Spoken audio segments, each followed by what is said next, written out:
Hello everyone. I hope you're doing well. I hope you're doing better than me because at the time of recording this, I have a massive headache, like the worst. So powering through that, I wanted to play more PTB today, but I'm just not up for playing.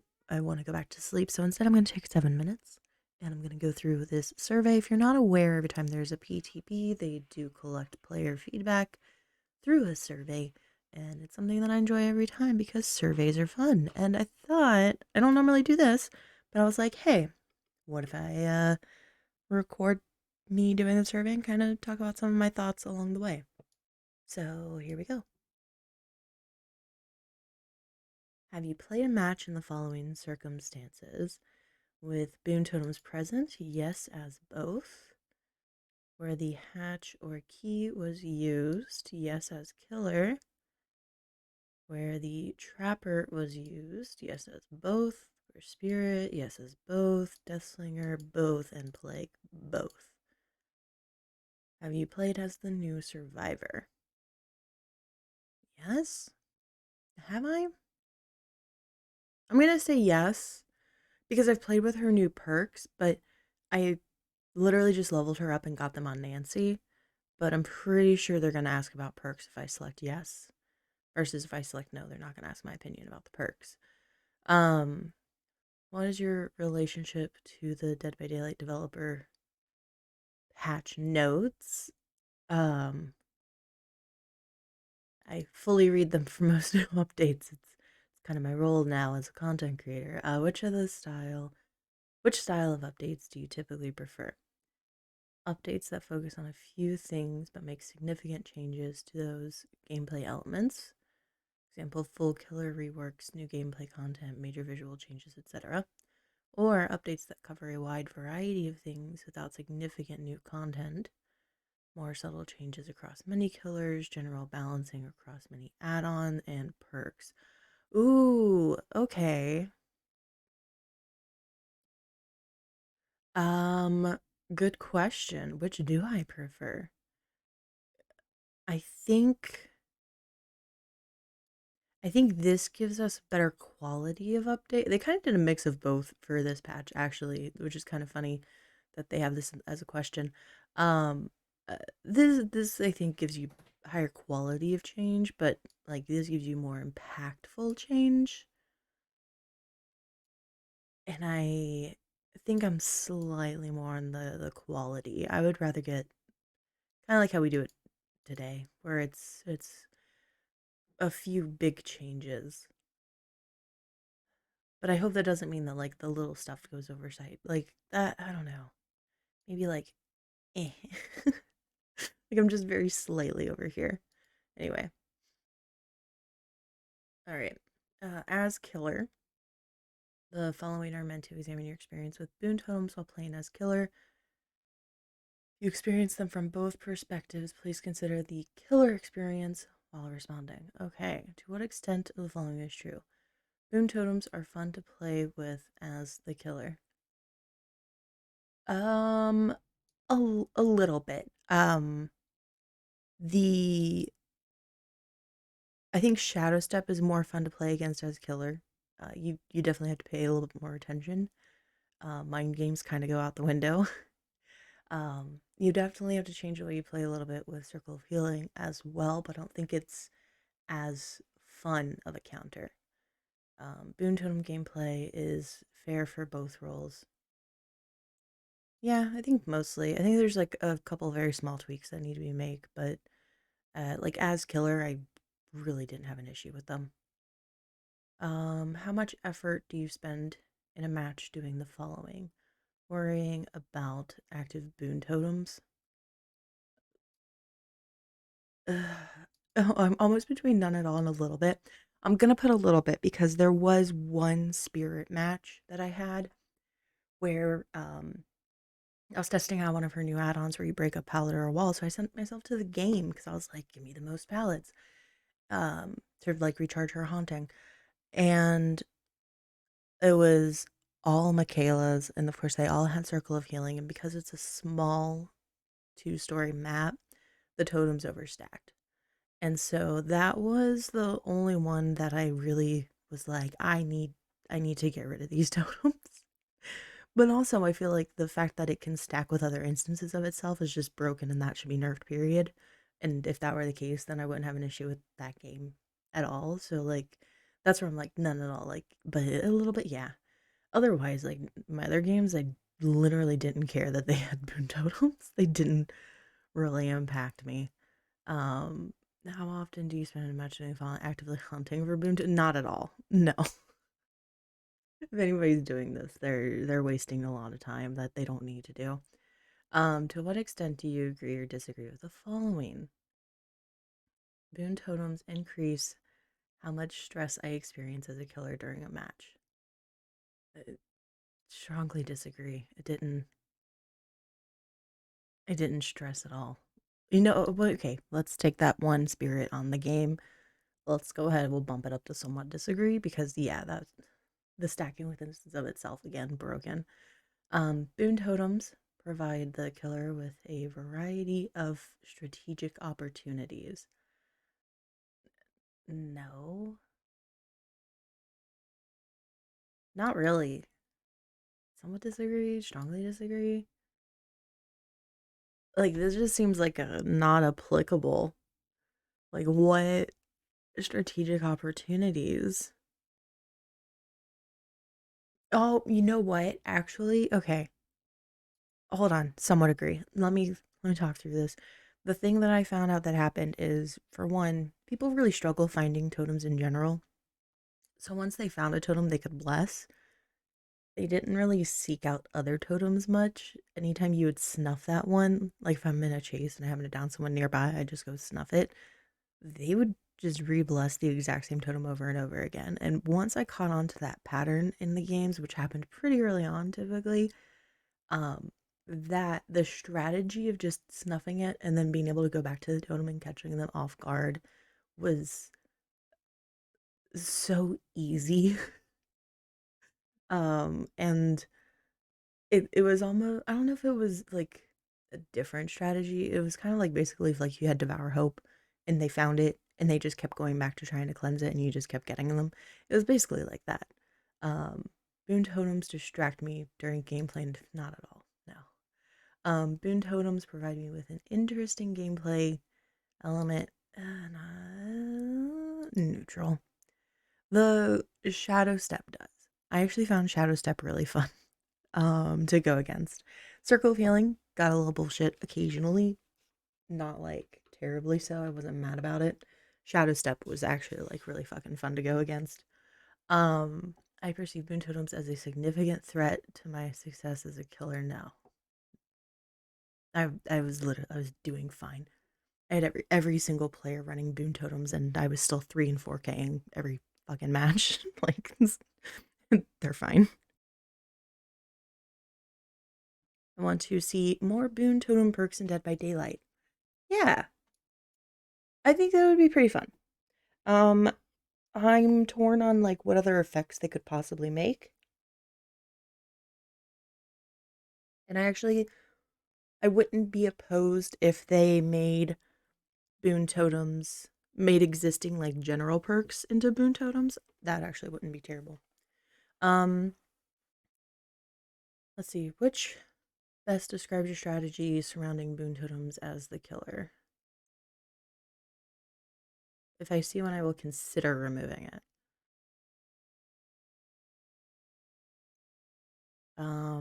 I definitely don't prioritize removing it. Oh, I don't think about boom totems when I play. Don't bother removing them unless I happen to be near one. I'm between these two. Like, I'm gonna put this one because there were, again, that spirit game on Gideon. Excuse me.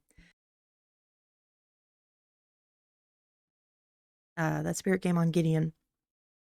I definitely did have to like go out of my way for that one to get rid of the totems. Um, Typically I just don't, unless I just happen to be near one, I'm not gonna bother with it. But if I see it, like I'll consider removing it, but it doesn't necessarily mean that I will. So I think that's fine. Now, as Survivor, The following are meant to examine your experience with boon totems while playing Survivor. So boon totems are fun to play with as the survivor.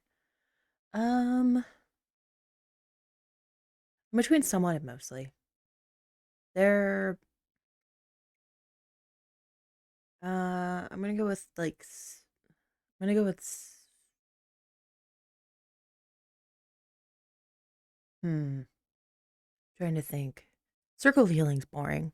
It's the strongest of the two that we got, but overall, like, I don't find just sitting in a corner of the map healing fun. Like, but it does get me back out into the game quicker, right? So, um, the Shadow Step was actually pretty fun. I got a couple of like really cheeky plays with Shadow Step, so I'll bump it up to mostly.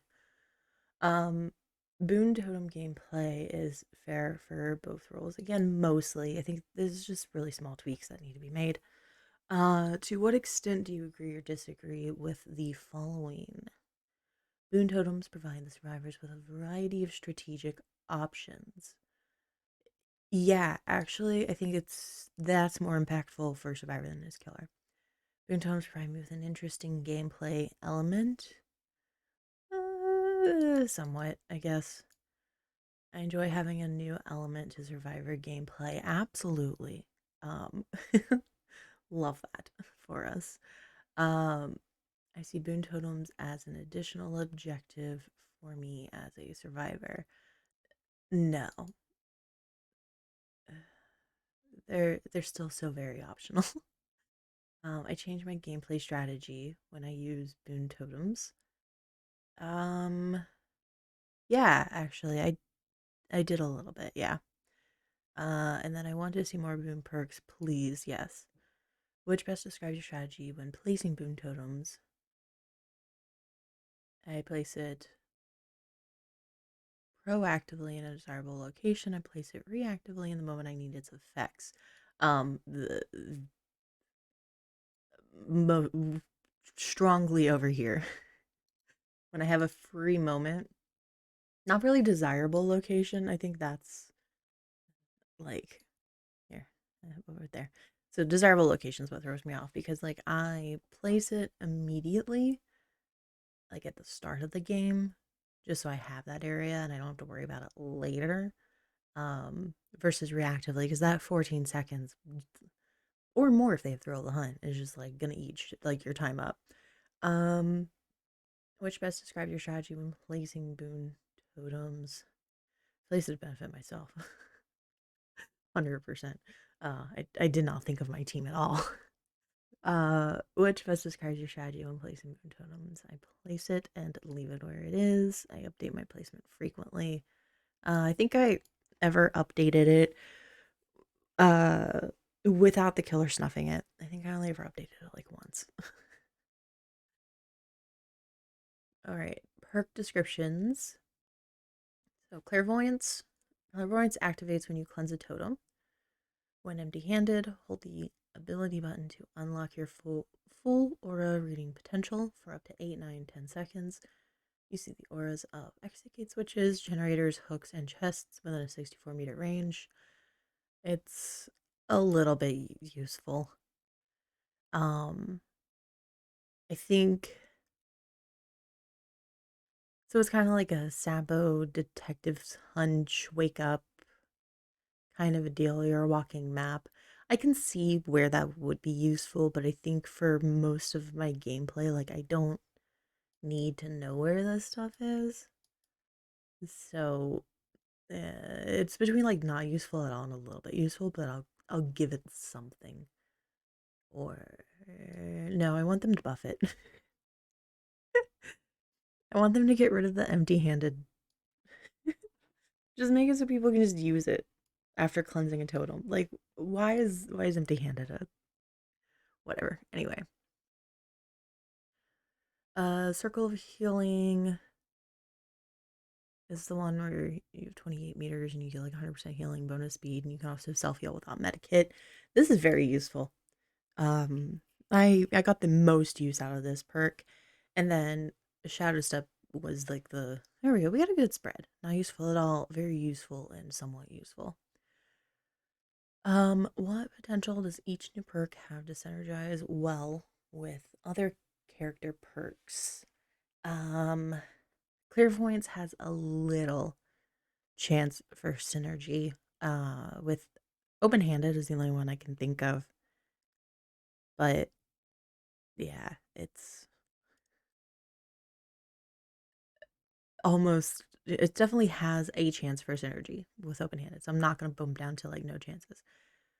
Circle of Healing, considerable. You put any healing perks with it, and any healing perks, any totem perks with it, and you're good. Shadow Step's very unique. It any of the um so like object and distortion are going to be the ones that are going to be somewhat similar to it, but neither actually synergize with it. I'm trying to think. I had a lot of fun actually with Shadow Step and Sprint Burst. Where we had two totems that overlapped on one of the Auto Haven maps, and I was able to sprint burst across an entire section of a map with no scratch marks. That was hilarious. I would say maybe moderate chances for synergy. Um, I will say like Boon Shadow Step is the ugly stepchild of the Boon totems. Um, the Circle of Healing just outshines it by a lot. So I don't think I gave this as much love as it deserves. I'll need to test more. The updated hatch description, so it only appears when there's one survivor left. The key functions to open the hatch if the killer has closed it. And when hatch first appears, it is open. No change. To what extent do you agree or disagree with the following? The rules surrounding the updated hatch are fair for both roles. I somewhat agree. I think the having it appear when there's one survivor left, like I get it because it makes it so that somebody's not just gonna find hatch and camp it till the other person dies. But it also ups the odds of a killer slugging for a 4K because they feel so desperately to get a 4K. Um, yeah, I don't, I don't know. I go back and forth on it. I see the benefit, but it also seems like why not just let it spawn as normal, but still only open when they're the last survivor. The updated hatch is useful. Useful? I don't know what that means. Is it like the key function to open hatch or what? I feel very neutral about hatch, if I'm not gonna lie. It is worth it to bring a key into the match following the hatch update. Not really. Just and then please provide any additional comments on the updated hatch. I don't have any. Um if I could express I should just put like neutral all the way down. I don't care about hatch. It's it's never something like I've never been like a key main hatch player as a survivor, and I've never cared about survivors getting hatch or using keys as killer. I just don't care about hatch. Like relative to before this update, how interested are you in playing the match? Oh wait, before the update. Wait, relative to before this update. Oh, okay. So compared to how much I played Trapper before this okay. So we had Trapper before the update. How do I feel about playing him now after he's updated? Um Maybe slightly more interested. I enjoyed Trapper. I enjoyed Trapper as he was, and I enjoyed Trapper with the update. I think it was much needed, but it's still like it's a very specific playstyle I have to be in mood for. Let me go ahead and get the easy one out of the way. Plague, my original killer main. I I love her, and this buff has been absolutely perfect for her. She is a queen and a star, and yes, Deathslinger. The nerfs are stupid. And then Spirit probably about the same. Like her changes. I think her changes were good as like good for going against, but she's still very strong, and like she's one kind of like Trapper. I gotta be in a mood to play Spirit, but probably about the same. About how many matches did you play during the PTB as a killer in a match with Boon Totems so far? Oh gosh, oh no. Like 9 to 10, and I think like 5 to 6 using the new perks. Yeah. Okay. Um, how would you identify your skill level in Dead by Daylight Intermediate? I'm not an expert. I'm gonna put fucking veteran. I'm the most skilled player in all of Dead by Daylight. Fear me. Additional comments. Let me just go ahead and make sure they're aware of this. Um, Boon. Circle of Healing. Stacks with other instances of itself on smaller maps. It feels really broken to play as against self with no perks at 200 or more percent. I just want them to make sure that they're aware of that. Anyway, survey is done. Okay, guys, this was fun. I have a headache, so I'm gonna go back to sleep and look out for some actual videos, I guess, of more not more, but actual videos of PTB gameplay. I've been recording a lot, and I'm gonna post some videos with like some of my thoughts about specific changes, like to the killers and the new perks and everything. Yeah. So, if you're not already subscribed, let me go ahead and promote myself. Please hit the subscribe button. And if you really enjoy Dead by Daylight content, hit the notification bell as well. I post a variety of stuff, but the majority of it is Dead by Daylight. And you don't want to miss out on when new Dead by Daylight videos come out. I typically post new videos every Sunday, Monday, and Wednesday, but for the PTB, it's a special event, and I like to get as much content out as possible. And you will be able to get more videos during PTBs. If you liked walking along in this survey with me, and I apologize, my energy is a little bit low because of this massive headache. Let me know in the comments or give it a thumbs up, whatever. Because I don't mind doing these in the future. I think they're pretty fun. Anyway, I'm done talking. I'm gonna go to bed. You guys have a wonderful rest of your night, and I'll see you later in the fog. Bye.